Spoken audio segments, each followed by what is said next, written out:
সাদাকাল্লাহুল আযীম। আজকের এই ঐতিহাসিক সমাবেশ সারা পৃথিবীব্যাপী আজকে গ্লোবাল স্ট্রাইক চলছে ফর গাজা। গাজায় যে বর্বরতা চলেছে, মানবতা বিরোধী অপরাধ চলছে, গণহত্যার প্রতিবাদে সারা দুনিয়াব্যাপী যে ধর্মঘট, যে স্ট্রাইক, যে হরতাল পালিত হচ্ছে, তারই অংশ বিশেষ খুলনার সর্বস্তরের জনগণকে নিয়ে সর্বস্তরের জনগণ অবিলম্বে জিহাদ ঘোষণা করুন, অবিলম্বে যুদ্ধ ঘোষণা করুন। বাংলাদেশের কোটি কোটি তরুণ তাদের বুকের তাজা রক্ত ভিজে দেওয়ার জন্য প্রস্তুত, খুলনার জনগণ প্রস্তুত। আমরা আপাতত যুদ্ধ হচ্ছে বাণিজ্যিক যুদ্ধ, অর্থনৈতিক যুদ্ধ, সকলেই বলেছেন, আমরা তাই বলি। ফিলিস্তিন ইসরায়েলের সকল পণ্য আমরা আজকে থেকে বর্জন করবো। অবশ্যই রাজি আছি ইনশাআল্লাহ।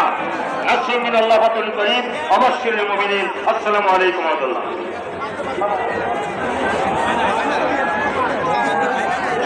খুলনাবাসী এই পর্যায়ে আপনাদের সামনে মূল্যবান বক্তব্য নিয়ে আছেন খেলাফত মজলিস খুলনা মহানগর শাখা।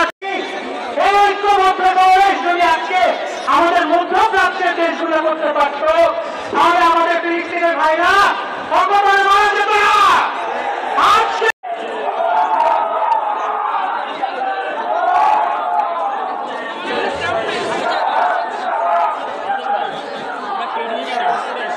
উপস্থিত খুলনাবাসী, আজকে আমরা ফিলিস্তিনের পক্ষে আওয়াজ তুলতে এক হয়েছি।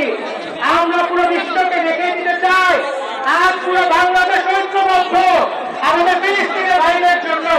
আপনারা সবাই জোর তুলেন, শুনে বলেন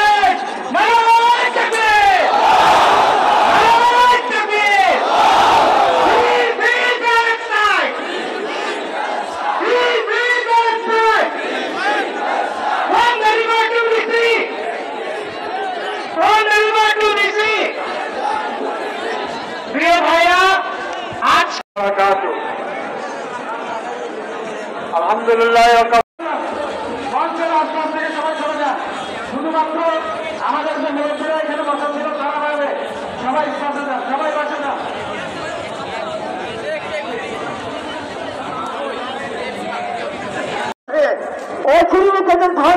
এসে যাচ্ছে, বাকি আমরা দোয়া করবো আর থাকলে আমরা কি প্রতিবাদ করতে থাকবো। আল্লাহ রাব্বুল আলামিন